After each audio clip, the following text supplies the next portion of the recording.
Ate Sai, wala na kasing mga gamot ng tatay. Kailangan nang bumili. Alam mo namang hindi pa pwedeng hindi makainom ang tatay ng mga gamot niya eh. Hihingi ka lang sa akin ng pambili ng gamot. Nilecturan mo pa ako, Jean. Matalino ka ba? Hindi ka matalino. Kaya huwag kang magbida-bidahan dyan sa mga salita mo. Ate, hindi naman ganun na ibig. Sarap mo! Umalis ka nga sa harapan ko! Alis!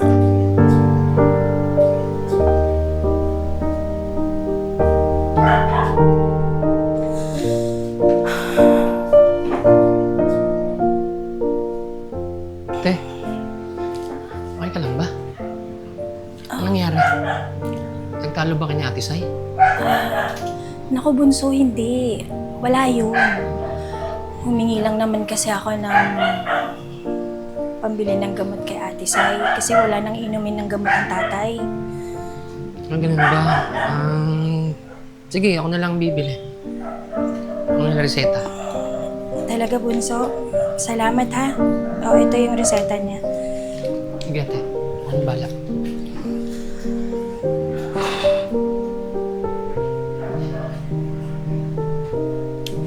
Ate? Pasensya ka na, pero kailangan bang ganun ang trato mo kay ate? Laging mainit ang ulo mo. Una sa lahat, Jason, baka gusto mong sa'yo ko ituloy yung sampal ko para kay Jean. Sino ka para questionin ako ng pagtrato ko sa bastardang yun? Baka gusto mo, pati ikaw, paalisin ko dito sa bahay na to. Huwag mo akong pinapakialaman. Balis ka sa harap ko, Jason. Balis ka!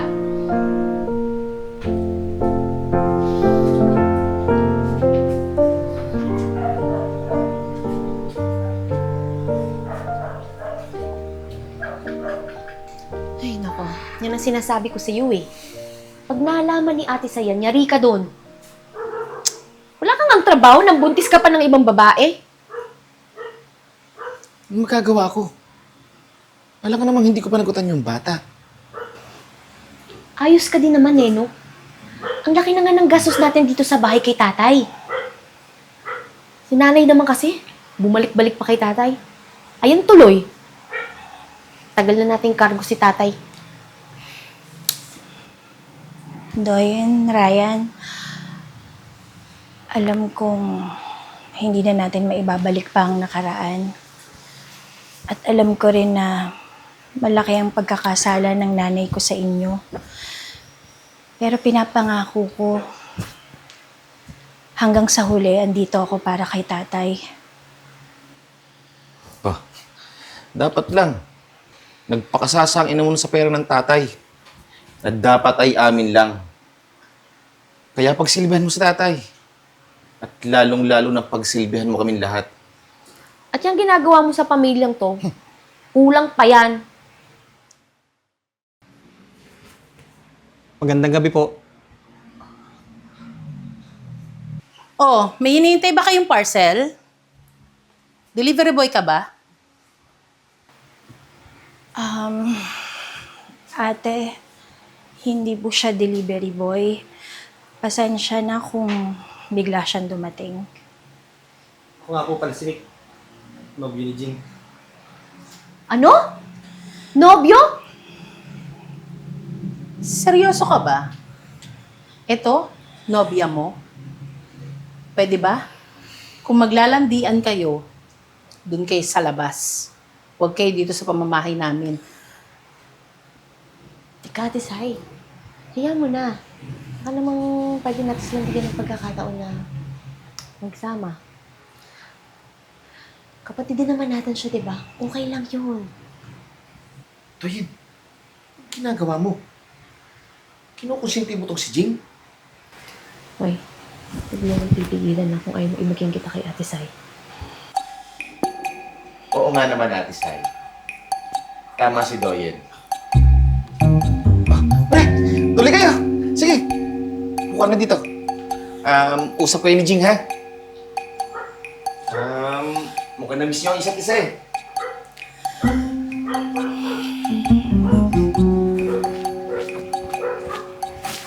Ang ganda ng nabiling bulaklak ni Jing, ano, para kay tatay. Oo nga, Ate Jing, ang galing mo.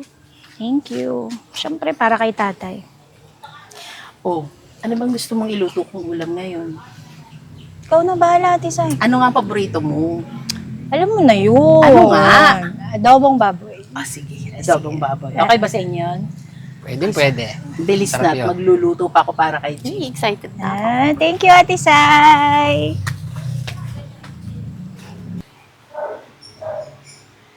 Ngayon wala na ang tatay. At natapos na rin ang paghihirap niya. Gayon din ang paghihirap natin sa pag-aalaga sa kanya. Wala nang dahilan para manatili ka pa rito, Jing.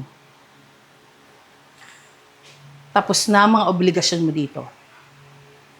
Ate Sai, maawa ka naman sa akin. Wala na akong ibang pupuntahan. Kayo lang ang pamilyang meron ako. Pamilya? Jing, hindi ka namin itinuring na pamilya kahit kailan. Anak ka ng tatay sa pagkakasala sa malandi mong ina. Ngayon, kung nagawa mo mang alagaan ng tatay, tama lang yun. Para kahit man lang doon, makabawi kayo sa mga kasalanan niyo ng ina mong malandi. Tisay, huwag mo nang pagsalita ng ganyan si Ate Jing. Jason! Huwag mong pagtataasan ng boses si Ate Sai, ha? Ryan, Jason, tumigil lang kayo. Huwag na kayong magtalo. Alis na lang ako para walang gulo. Patawarin niyo ako sa nagawa ng nanay ko sa inyo. Ate Jing, teka. Saan ka pupunta? Huwag kang umalis, please. Di ba sabi mo kami lang yung pamilya mo? Hindi mo kailangang umalis. Dito ka lang. Anong sinasabi mo, Doyen? Sinusuway mo ba ako? Bakit pinipigilan mo yan? Ate, may karapatan siya dito sa bahay. Anak din siya ni tatay. Please! Karapatan? Gusto mo mawala ka rin ng karapatan dito? Pati ikaw palayasin ko? Bahala kayo sa buhay ninyo. Ate! Ate!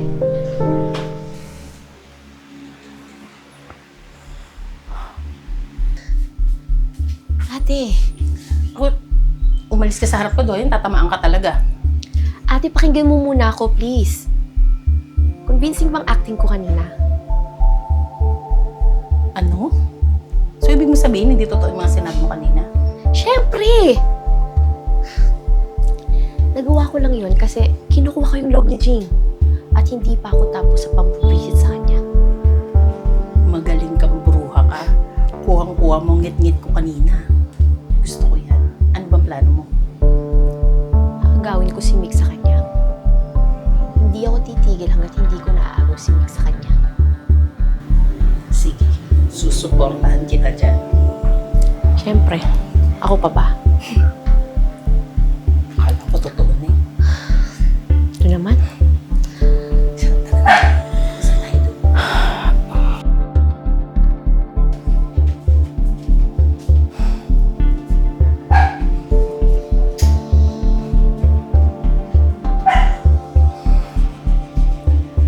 Patawarin mo ko, Jing, sa mga nasabi ko sa'yo kanina.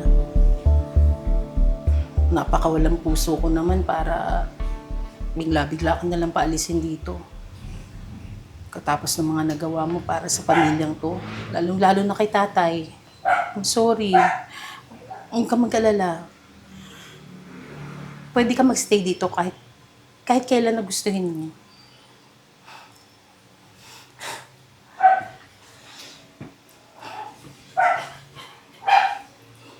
I'm sorry din sa mga nasabi ko, ha?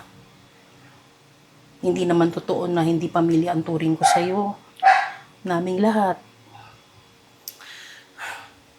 Hayaan mo naman makabawi kami. Huwag kang mag-alala. Babawi talaga kami sa'yo. At saka, Yung nobyo mo, si Nick, pwede mo na siyang pupuntahin dito anytime. Para naman maging masaya ka na. Di ba, Doyen? Talaga, ate. Salamat, ha. Hindi mo lang alam kung gaano ko kasaya sa mga narinig ko ngayon sa'yo. Salamat, ate, ha. Ate Sai, salamat at nawala yung galit mo sa puso para kay Ate Jean. Salamat eh. Oo naman, Jason. Ano pa't naging magkakapatid tayo? Diba, Ryan? Salamat ulit, ate Saya. Doyen, salamat.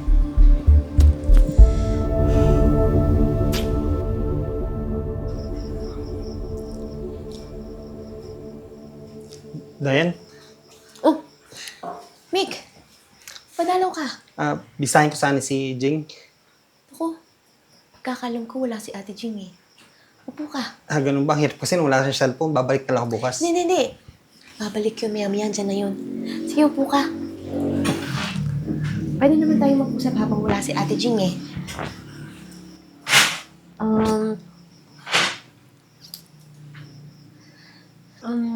Mick, gano'n na kayo katagal ni Ate Jing? Tagal na rin kasi magkababata kami. Ano ka ba? Relax ka lang. Mag-uusap lang naman tayo eh. Alam mo, nagtataka ako kung bakit ano nagustuhan mo kay Ate Jing. Ano bang nagustuhan mo sa kanya? Mabait kasi siya eh. Alam mo, mabait din ako. Tsaka, mas sexy ako sa kanya, tsaka maputi.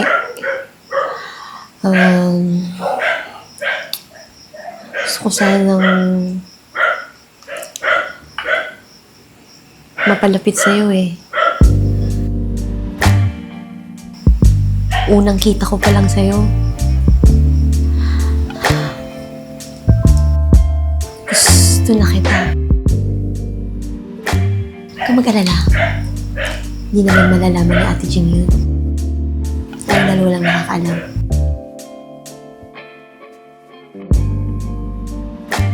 Okay lang ba?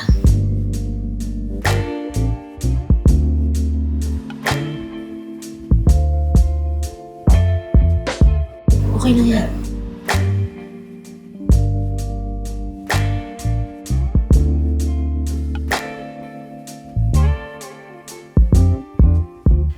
Doyen, nandito na yung pinakukuha mo sa shop. Grabe, tagal ko naghintay dun. Halos 3 oras.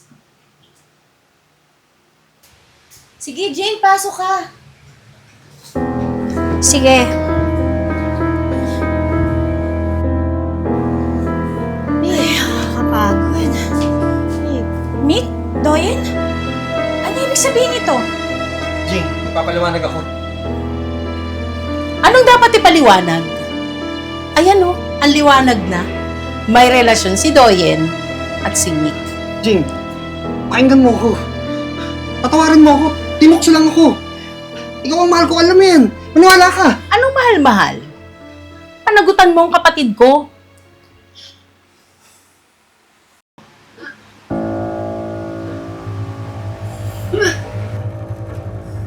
Oh, tingnan mo.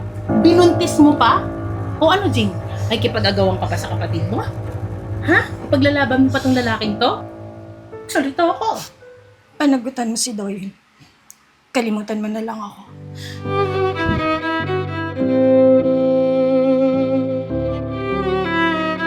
Jing! Jing!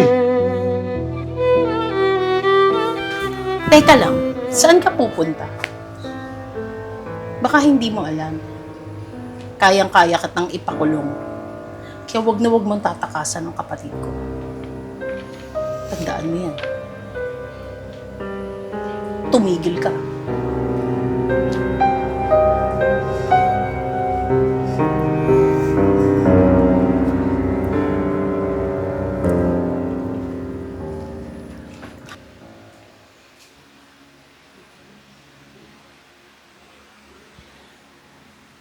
Oh, kuya.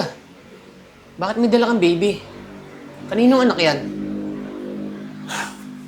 O Ryan, kailan ka pa naging babysitter? Buti naman may trabaho ka na ngayon. Ate, wala pa rin akong trabaho till now. At hindi ko siya alaga. Anak kong batang to. Anak na, tinamaan ka na magaling. Palamunin ka na nga dito. Wala kang trabaho. Aba, nagawa mo pang magbuo ng bata? Ibang klase ka rin naman. Sino pag-aalagain mo niyan? Ako? Never. Si Jason? Buti pa nga si Jason may trabaho. Ikaw wala. Alam mo namang yun lang ang nakakatulong sa akin dito financially. Si Doyen? Hindi pwede. Buntis siya. So anong gagawin mo ngayon? Ate Jing? Ba't may dalang gamit? Aalis ka ba? Oo, Ryan. Wala na akong dahilan para magtagal pa dito. Ate, please, huwag kang umalis. Ikaw na lang ang pwede kong maasahan na mag-aalaga ng anak ko. Magtatrabaho ako, ate. Kailangan kasi may mapag-iwanan ako ng bata. Please. Pag nakapag-ipon ako, bubukod tayo ng bahay. Makakalis ka na dito. But for now, please ate, tulungan mo muna ako. Oo nga naman, Jing. Wala naman nagpapaalis sa'yo dito. Tsaka, move on ka na lang. Dami-dami naman lalaki dyan eh. Makakatagpo ka rin ng matino. Sige na, kunin mo na yung bata. Ano pa? Bigay mo na, Ryan. Alis pa, wala akong pupuntahan.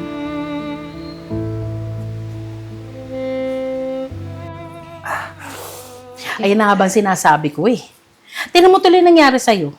Ilang beses na kitang pinagbabawalang magmotor. Ang tigas ng ulo mo. O ngayon, baldado ka. Paano ka makakapagtrabaho niyan? Alam mo naman na ikaw lang inaasahan ko dito sa bahay na to. Ano? Ano? Ate, hindi ko naman ginusto to eh. Hindi ginusto? Aksidente to. Puro kasi kayabangan. Hindi mo ginusto, hindi mo sinadya. Yung mga kasama ko dito sa bahay, laging ganun mga sinasabi. Isa ka pa. Ate, magugutom na ako. Baka pwedeng pakainin mo na ako. Please. Nagugutom ka. Jing! Jing, halika nga dito. Pakainin mo nga to. Nagugutom daw. Bilis, akin yan. Ano yung batang yan? Oh, Jason, ano nangyari sa'yo? Huwag ka na magtanong. Kasi kasuhin mo na lang. Iyamot kayo. Sige na, pakainin mo na yan. Sige, Bunso. Kung anong kailangan mo, sabihin mo lang ha. Oh, ate. Huwag ka mag-alala. Ako mag-aalaga sa'yo. Sige, kukuha lang kita ng pagkain ha. Sige, ate. Bilisan mo ha. Alagaan mo to pagtapos. Tigas ng ulo.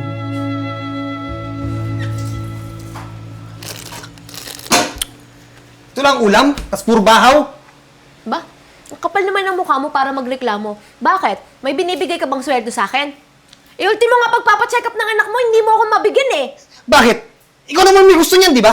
Hoy, Mick, wag mo akong masisisi ng ganyan, ha? Ama ka pa rin nito, kaya obligasyon mo yon. Che.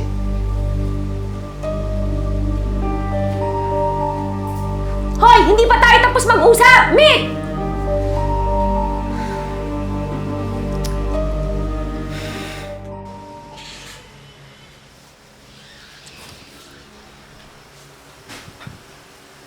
Mick, anong ginagawa mo? Ba't ka nag-iimpake? Alis na ako dito. Hindi ko na matiis yung pag-uugali mo. Anong aalis? Mick, huwag mo ka naman kaming iwanan ng anak mo. Hindi kita mahal. Mick, kahit na lang para sa bata. Huwag mo akong iwanan. Kahanap ako ng trabaho. So, supportahan ko ang bata. Hindi ko yung papabayaan. Mick! Alis na ako. Mick, huwag mo naman kaming iwanan! Saan ka na? Mick! Mick!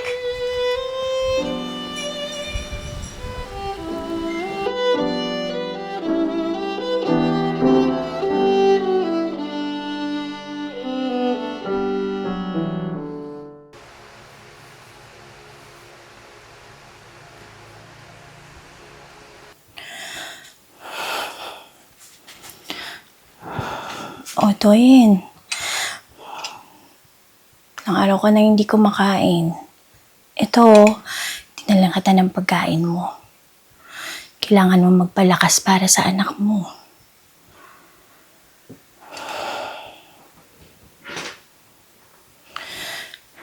Toyin, ayokong nakikitang nagkakaganyan ka. Masakit sa akin yung nangyari. Pero kailangan mo magpakatatag para sa anak mo. Andito lang ako. Mahal na mahal kita, kapatid ko. Lagi mo tatandaan yun, ha? Sige na. Kumain ka na.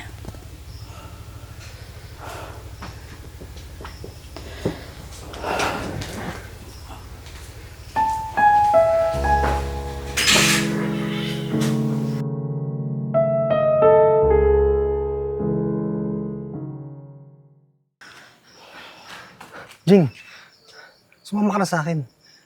Pakalayo-layo na tayo. Pwede ba, Mami? Tigilan mo na ako. Matagal na tayong tapos. Patahimikin mo na ang buhay ko. Bakit pa nananatili ka sa pamilyang yan? Alipin at ibang tao lang ang tingin nila sa'yo.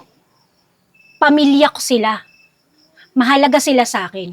Kung ganun man ang trato nila sa akin, wala akong pakialam. Mahal ko sila. Jing!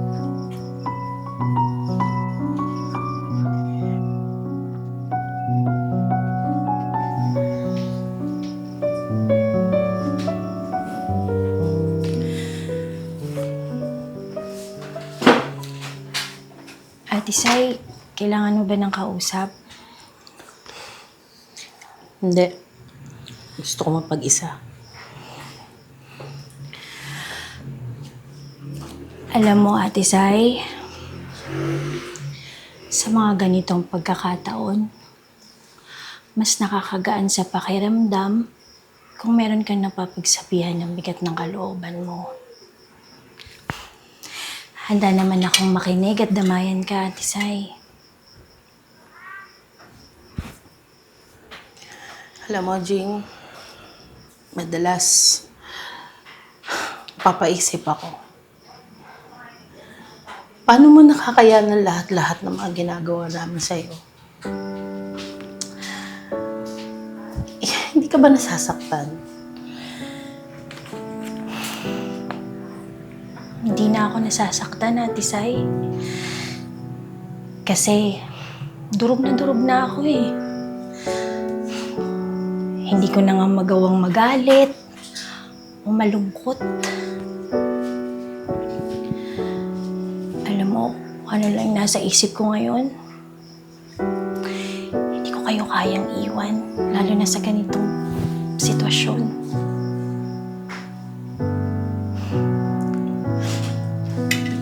Alam mo, Ate Sai, magkakapatid tayo. Walang ibang magtutulungan kundi tayo lang din. Mataas ang respeto ko sa'yo. Alam ko, matapang ka at malalagpasan mo lahat ng pagsubok sa pamilya natin.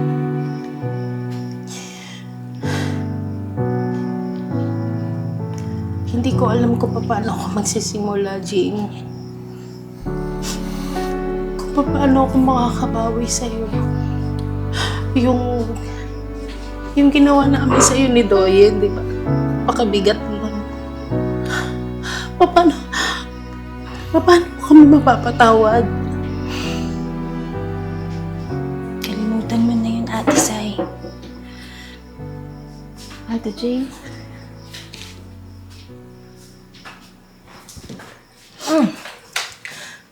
Toyin. I'm sorry.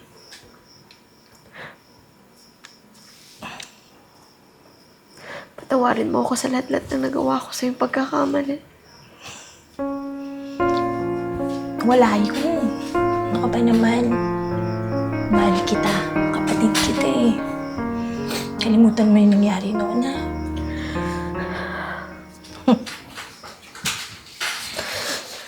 Sakit.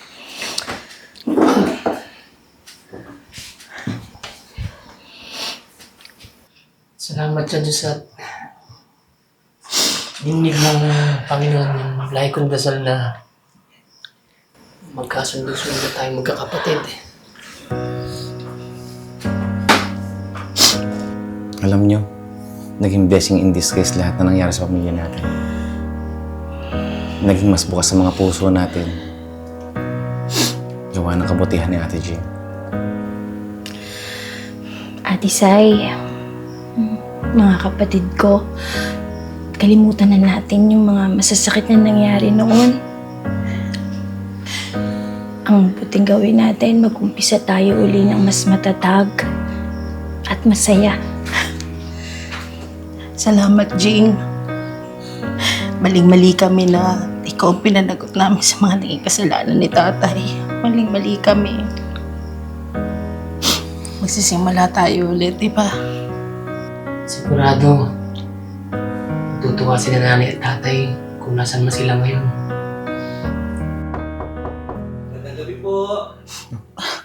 Si... Ate Kami, inaasahan ba kayong delivery ngayon? Parang si paring Carl yun. Bisita ka ko lang. pala. Ray, ako na. Ako na lang magbubukas. Sure ka, ate?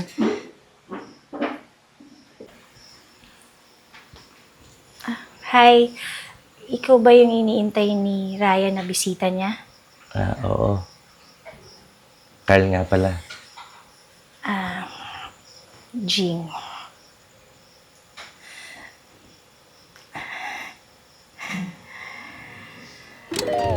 Sorry. Andiyan si Paraya. Tuloy ka.